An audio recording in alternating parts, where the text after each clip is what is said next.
Russia's TOS-1A system carries a lot of firepower but is short range, making them very vulnerable on today's battlefield, as Ukraine's drone army works hard to eliminate Russian systems.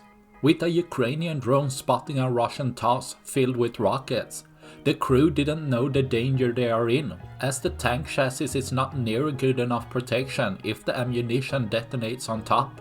With the TOS system stopping, the Ukrainian drone drops a single warhead, hitting the ammunition on top, creating a massive explosion, obliterating the $6.5 million TOS system, showing Russia's old tactic of firepower before precision is not working well, leaving one less TOS for tomorrow.